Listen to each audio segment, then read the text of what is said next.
Donc le règne du Messie sur le trône de David, à Jérusalem, combien de temps il va durer? Éternellement. Donc c'est extrêmement long.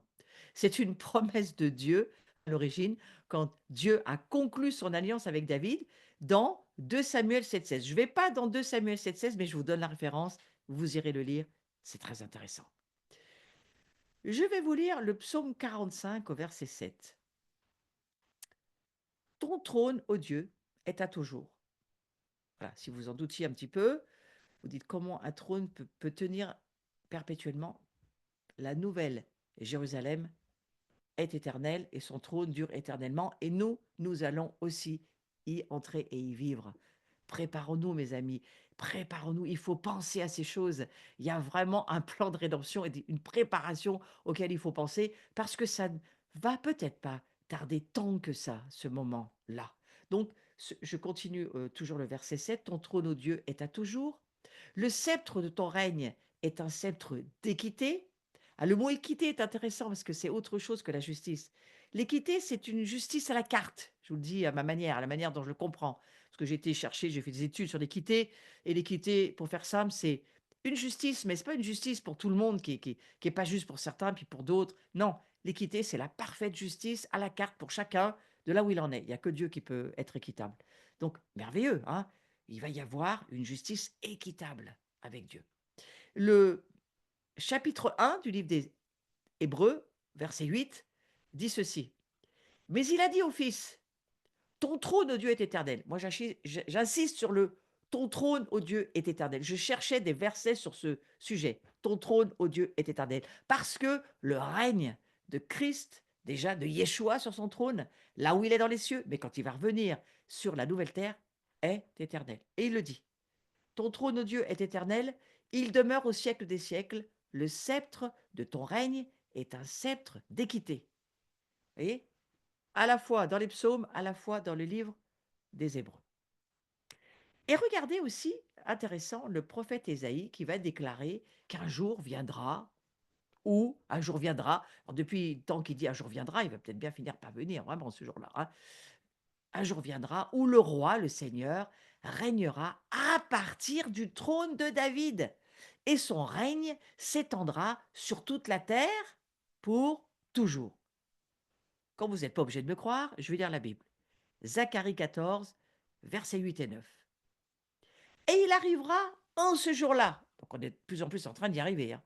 Il arrivera en ce jour-là que des eaux vives sortiront de Jérusalem, la moitié vers la mer orientale, la moitié vers la mer d'Occident. Cela aura lieu été et hiver. Et l'Éternel sera roi sur toute la terre. Je vous donne une petite info. Si on parle d'été et d'hiver, ça nous ramène à quoi? C'est une vraie terre. Il y a des saisons. Pendant le millénium, il y aura toujours des saisons.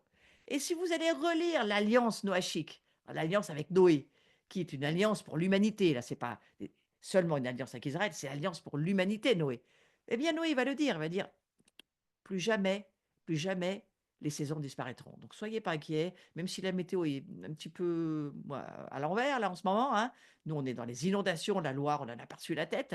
Mais voilà, les été-hiver, ça sera toujours là. Vous remarquez quand même, hein. Et je continue, l'Éternel sera roi sur toute la terre. En ce jour-là, il y aura un Éternel et son nom sera le nom unique. Donc, projetez quand même vos pensées dans le fait qu'il y a une nouvelle terre et il y aura des saisons dans ce temps où Jésus sera revenu. L'autorité et le gouvernement du Messie couvriront la terre, c'est ce qu'il est écrit vraiment clairement. Il viendra pour régner à partir de Jérusalem et de là, son gouvernement s'étendra sans fin sur toute la création. Quand on parle de gouvernement, quand on parle de règne, vous savez que le mot ecclésia, qui est le vrai mot pour église, est un terme grec qui veut dire que ce sont des gens qui s'occupent du gouvernement d'une ville. Ça n'a rien de religieux, c'est vraiment quelque chose d'administratif et aussi on va dire, qui gère les affaires euh, qui ont besoin d'être gérés. Donc c'est une gestion qui n'est pas ce qu'on pourrait penser aujourd'hui: «Ah oui, mais seulement spirituel». Non, non, non, non, une ecclésia, elle gouverne, elle est là, il y a des lois, il y a un code pénal, il y a un code civil et on règle les affaires et du reste, c'est quand même d'une certaine manière ce qui se passe aussi en Israël, hein. parce que leur code civil et pénal, eux, c'est la Torah. Voilà. Alors, Ésaïe, alors je finis en disant que, le Messie régnera pour toujours à partir du trône de David sur la terre entière. Là encore, Zacharie va le redire lui aussi. On va lire Ésaïe chapitre 9, versets 6 et 7, très connu. Ésaïe 9, 6 et 7, ça nous parle du Messie. Écoutez ce que Ésaïe va dire. Ésaïe va dire: «Un enfant nous est né, un fils nous a été donné. Le gouvernement sera sur son épaule et on appellera son nom merveilleux, conseiller, Dieu fort, Père du siècle, prince de la paix. À l'accroissement de son empire et à la paix, il n'y aura pas de fin. Sur le trône de David et dans son royaume, pour établir et le soutenir en jugement et en justice, dès maintenant et à toujours. La jalousie ou le zèle de l'Éternel des armées fera cela. Oui, les questions de roi, de sacrificature, de gouvernement, d'empire, de trône, de justice, de jugement, de gouvernement. C'est de cela dont il est question. Jésus revient pour régner dans son royaume sur la terre 1000 ans. Et nous, la nouvelle création, les nouvelles créatures que nous sommes, nous allons régner avec lui pour toujours. Donc là, il n'y aura plus besoin d'aller voter, à mon avis, c'est fait. Depuis toujours, ça a été le plan de rédemption de Dieu. Depuis toujours, c'est le plan. Il faut le voir, ce plan. Et ce plan divin, il est en mouvement depuis la fondation du monde. C'est pour ça que j'avais envie de vous reparler de Melchisédek, de, de- déjà ces protocoles qui étaient déjà là, de pain, de vin, de dîmes, de comment fonctionne le royaume de Dieu, comment ces choses sont des modèles, des protocoles qui nous instruisent. Et à un moment donné, la révélation va venir et nous allons voir avec nos yeux spirituels les réalités invisibles qui vont nous percuter parce qu'elles vont transformer nos êtres spirituels et nos corps, eux aussi, vivront une glorification. C'est encore pas le moment, mais regardez, certains y sont déjà. Donc dans Matthieu 24, 14, Jésus dit que cet évangile du royaume, ce dont je vous parle là, sera prêché dans le monde entier pour servir de témoignage à toutes les nations, Israël compris, toutes les nations. Et qu'ensuite, quand ça va être prêché, viendra la fin. La fin de quoi? La fin de cet âge pour qu'un nouvel âge commence. Hein. C'est la fin d'un aïeul, la fin d'un âge, pas la fin des temps. Ça n'a rien à voir. Donc David confirme prophétiquement que cette bataille de la fin des temps surviendra entre les nations des gentils et un roi désigné par Dieu qui va bien entendu être extrêmement contesté. Alors déjà que là, on conteste Israël, mais quand Jésus va revenir, avant qu'il arrive, regardez cette contestation qui monte, qui monte, qui monte de plus en plus.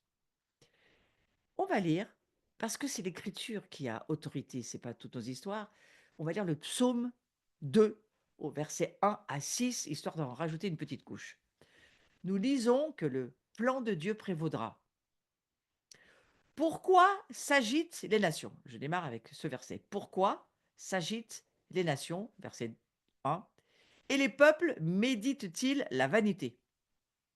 Les rois de la terre se lèvent, les princes consultent ensemble contre l'Éternel et contre son roi. Si c'est pas ça l'actualité, vous m'expliquez. Rompons leurs liens, jetons loin de nous leurs cordes. Celui qui habite dans les cieux se rira d'eux et le Seigneur s'en moquera. Alors, il leur parlera dans sa colère et dans sa fureur, il les épouvantera. Selon vous, comment pensez-vous que Dieu va parler dans sa fureur et va épouvanter les nations? Pensez qu'il va sortir d'un nuage et faire coucou, c'est moi, j'envoie la grêle? Non, il va se servir des hommes, de l'armée, de tout ce qui est à son service pour faire ses plans et aller accomplir ses plans sur la terre. Je voudrais juste vous donner un petit éclairage, peut-être géopolitique, spirituel. Et à la fin, voilà ce qu'il dit. Et moi, j'ai oint mon roi sur Sion, la montagne de ma sainteté.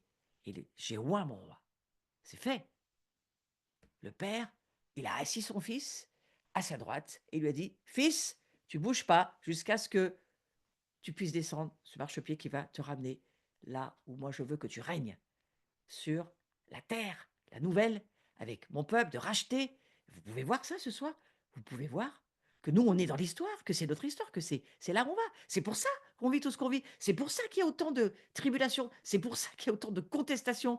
Et certains montent un petit peu plus tôt que les autres, mais vous savez, on va tous se retrouver dans le corps du Messie et on sera avec ce gouvernement-là. C'est pour cela qu'il faut l'avoir en révélation. C'est donc cette royauté où, je l'ai lu tout à l'heure, le verset 4 du psaume 110, où le Seigneur l'a juré, hein, il a juré à David, il l'a juré pour sa descendance, il a juré dans un serment irrévocable. Ça vous parle de quoi irrévocable? Moi, quand j'entends irrévocable, je me dis, bon, premièrement, irrévocable, Israël, irrévocable. Deuxièmement, le salut irrévocable quand on suit Dieu. Troisièmement, les dons sont irrévocables. Enfin, le royaume de Dieu est irrévocable, inébranlable, irrévocable. Donc, le Seigneur l'a juré dans un serment irrévocable. Tu es prêtre à jamais ou à toujours, hein, selon l'ordre du roi Melchisédek. En parlant de Jésus ou de Yeshua ou de Issa, c'est la même chose. Donc, c'est la royauté messianique dont David parle. Une double royauté, humaine et divine, terrestre et céleste, de Sion, pour dominer toute la terre. De qui je parle? De Jésus. De qui je parle? De nous aussi. Nous naissons à nouveau. Nous naissons nouvelle création. Nous avons Dieu Tout-Puissant en nous, une part, bien sûr, les arts de l'esprit, bien sûr, une part. Je n'ai pas dit qu'on était Dieu, j'ai dit on a une part, parce qu'on ne peut être que ensemble le temple et la maison de Dieu. Mais nous en sommes une part, et ensemble nous le sommes. Cette kainos création, cette création qui inouïe, jamais personne n'a vu ça. Les anges prennent des notes, enfin c'est très particulier. Et en fait, une double royauté humaine et divine, eh bien c'est aussi ce qui nous arrive. C'est pour ça que Jésus va ressusciter, mes amis, pour nous faire rentrer dans cette révélation de qui nous sommes. Nous sommes à la fois terrestres et célestes. Alors, notre corps n'est pas encore glorifié. Moi, j'ai hâte, hein, j'aimerais bien pouvoir passer au travers des murs, faire des tas de trucs, ça, gagner du temps. Enfin, on n'est encore pas. Il faut juste se dire que ça va venir. Et puis surtout, pour dominer tous nos ennemis, euh, c'est Jésus qui gagne la guerre. C'est lui qui combat. Mais nous, nous prions.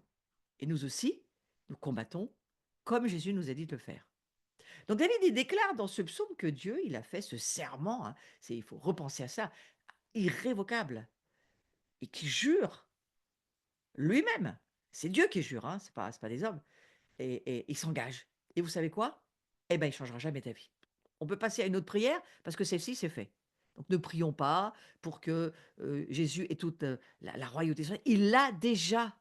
Et ça, c'est fait. Donc on peut passer à autre chose là encore. Dieu, il avait également fait un serment avec Abraham, hein, lorsqu'il a sacrifié son propre fils. On le lit en Genèse 22. Je ne vais pas le lire tout le passage, c'est trop long, mais je vous donne la référence. Genèse 22, versets 16 à 17. Et avec David, quand il lui promet un descendant sur son trône, j'ai lu beaucoup de textes à ce sujet, et surtout le psaume 89 au verset 4, juste je vous lis la parole forte qui est dite dans ce verset du psaume 89, 4. J'affermirai ta postérité pour toujours. J'établirai ton trône à perpétuité. Est-ce que vous pouvez voir que on en fait partie, puisqu'on est greffé à Israël, puisqu'on est dans le corps du Messie, puisque nous aussi, nous sommes de la postérité à la fois abrahamique, davidique, mais nous aussi, on fait partie du corps du Messie. Donc lui aussi, il va nous affermir. On a une magnifique promesse là ce soir, qu'on peut vraiment prendre en passant. Le Messie roi, il reçoit de la part de Dieu qu'il deviendra sacrificateur à perpétuité, selon l'ordre de Melchisédek. Cet ordre sacerdotal, c'est nouveau dans le fait que bah, le Messie, il doit dominer sur tous ses ennemis. Voilà, c'est ce qu'il va faire. Et la victoire du Messie, ça devait donc passer par le sacrifice sur la croix. Dans sa mort, le Messie devait pouvoir s'appuyer sur la promesse inébranlable de Dieu, mais il avait cette promesse, il l'avait entendue, il connaissait l'Écriture, Jésus, hein. Et cette parole de Dieu, lui-même, ça lui a assuré la victoire sur la mort. C'est pour ça qu'il savait que son Père allait le réussir. Le Père avait juré, c'était irrévocable. Au travers de la résurrection vers le trône de gloire, le Père lui a dit, j'ai prêté serment. Je l'ai dit à David, et David l'a dit de ma part, et te le dit à toi. Vous voyez comment Dieu y parle? Au travers de David, il va parler, Dieu le Père, à son fils. Au travers on va dire, d'un passage messianique. Et Jésus n'est même pas encore mort et ressuscité, mais il est Melchisédek d'une certaine manière.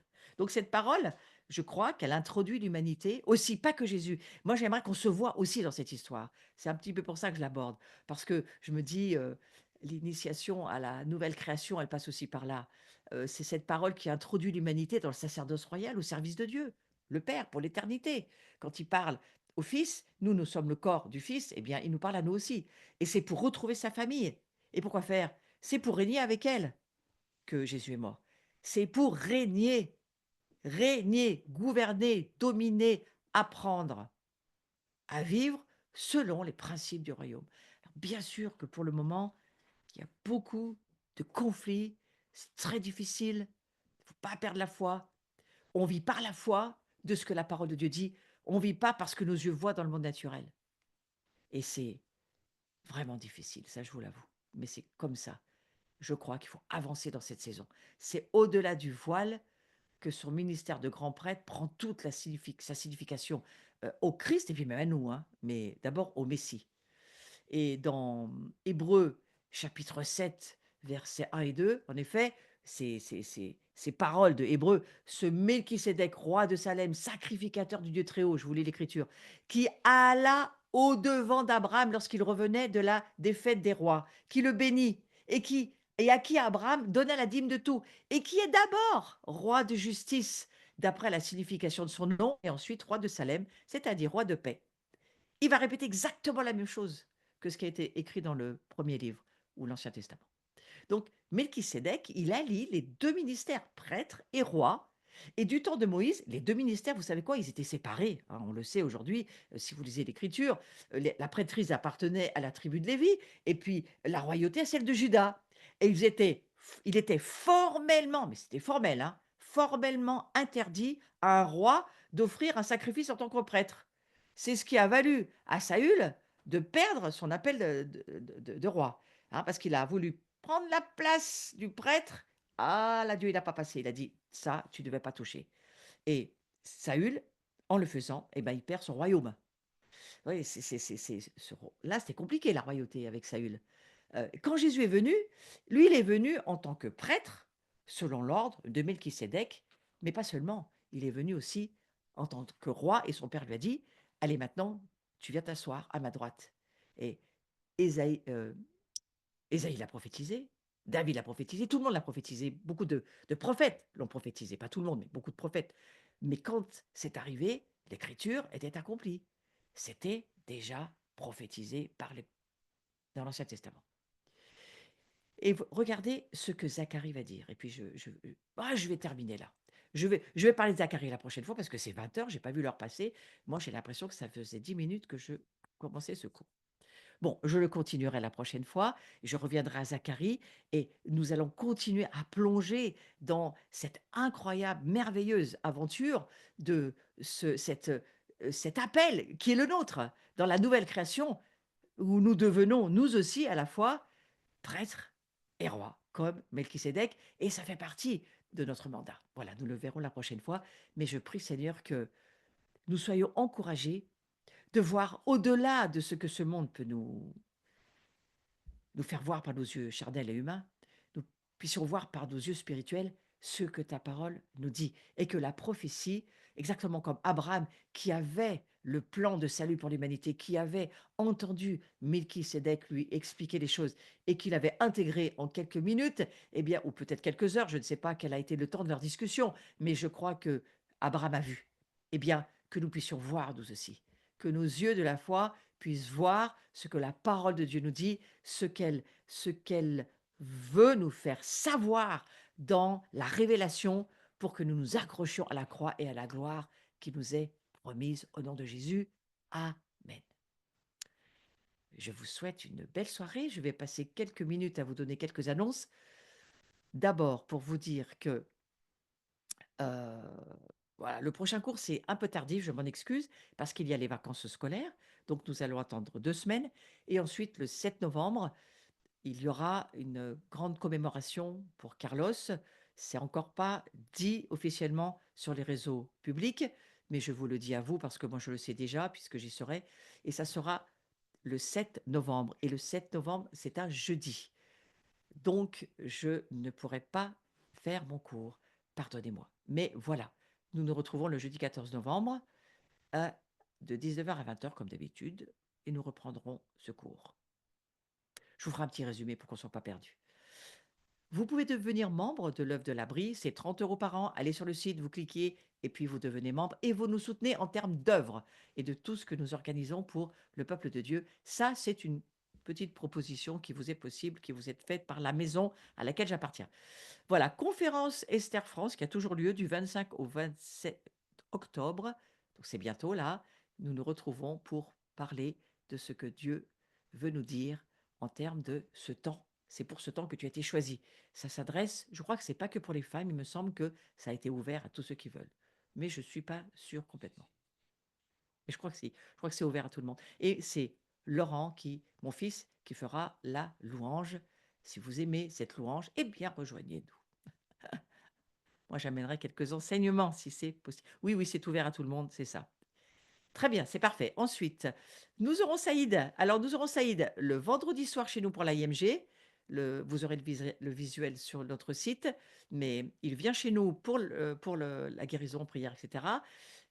Sur le vendredi soir. Le samedi, c'est une petite maison de gens où nous voulons entendre le cœur de Jésus au travers de Saïd. La maison de Jean, c'est particulier, hein. C'est une maison où on laisse parler son cœur et on prend du temps et on passe du temps à adorer Dieu et on veut laisser la gloire de transformer. Donc c'est ça l'idée avec Saïd. Et puis il sera aussi à Lyon, je vous le fais savoir, à l'église de Rieux, où nous l'emmènerons, où il passera le dimanche matin avec l'église de Frédéric Parmentier, l'assemblée de Rieux. Voilà. Une autre invitation, je ne sais pas pourquoi ça passe pas. Alors ça devrait être MLK, je ne sais pas si vous le voyez ou pas, moi je ne le vois pas. MLK, donc je pense que ça a toujours lieu, j'en suis pas sûre, mais ça sera confirmé si ça n'a pas lieu. Pour le moment, ça doit avoir lieu. Visiblement, on a perdu les infos, mais c'est pas grave, vous retrouvez tout sur le site, hein. Et puis il y aura la grande maison de Jean, pour nous en juillet, rejoignez-nous, c'est important. On aura une petite maison de Jean avec, David Bouillon, en février, on vous repassera toutes les infos et puis on aura aussi une maison de Jean au mois de mai avec, André Coetzee. Waouh! Si vous l'avez jamais entendu, alors revenez écouter. C'est un prophète, mais louangeur d'Afrique du Sud. C'est un Laurent Maréchal, mais Afrique du Sud, oui, au niveau de la louange. Et tous les deux, oh, écoutez, on a l'impression que c'est des frères jumeaux et on va passer aussi très, très bon temps ensemble. Ma prochaine journée de délivrance, guérison, enfin journée, ensemble, ministère, ça sera allez voilà, ça sera le 16 novembre et c'est en présentiel à l'abri ou sur le Zoom et je serai avec plaisir avec vous pour cette journée où nous verrons ce que le Seigneur va nous dire. Je ne sais encore pas mon sujet, mais je vous le dirai quand je saurai. Voilà. Merci aussi de nous rejoindre. Alors, c'est un week-end avec les femmes à Les Granges-le-Roi, où c'est Myriam Aguila et Marie-Christine Duval qui m'invitent, et aussi toutes les femmes à venir passer un temps dans l'écoute de nos cœurs. Alors, bien sûr qu'il va y avoir des temps de ministère forts, mais vous savez, moi, j'aime bien prêcher sur la gloire et puis libérer nos vies pour qu'il y ait plus de gloire. Alors, je pense bien qu'on va aller certainement là-dessus. Que tu es belle, ma bien-aimée, que tu es belle. Waouh, ça, c'est tout un programme. Ouais. Ensuite, la maison de Jean, voilà, les dates sont là, c'est pour ça que je vous les donne. Alors, la maison de Jean se fera bien sûr sans Carlos, mais il y aura certainement Yoval Yannick, qui est un frère messianique, celui que vous avez entendu hier soir et qui a enregistré son message à la fin, tout à la fin. Eh bien, vous pouvez le rencontrer, commencer à le connaître en écoutant un petit peu ce qu'il a dit. C'est lui qui sera avec nous pour cette grande maison de Jean. Il y aura aussi d'autres intervenants, hein. Pour l'instant, il y aura Myriam Aguila qui de nouveau vient avec nous aussi. J'aimerais bien voir aussi d'autres couleurs, d'autres personnes. On va voir. C'est encore pas tout à fait fini d'être organisé, mais ça va venir. Voilà. Les livres sont en vente toujours à l'abri, ou si vous me suivez, eh bien vous les trouverez avec moi là où je me trouve. Mais surtout, je trouve très intéressant celui du pardon parce qu'aujourd'hui, il faut descendre dans cette révélation pour gouverner. L'Ecclésia gouverne, son gouvernement, sa clé, c'est le pardon. C'est pour ça que j'écris ce livre. Et vous savez, c'est très fort cette parole. Ceux à qui vous pardonnerez les péchés, ils leur seront pardonnés.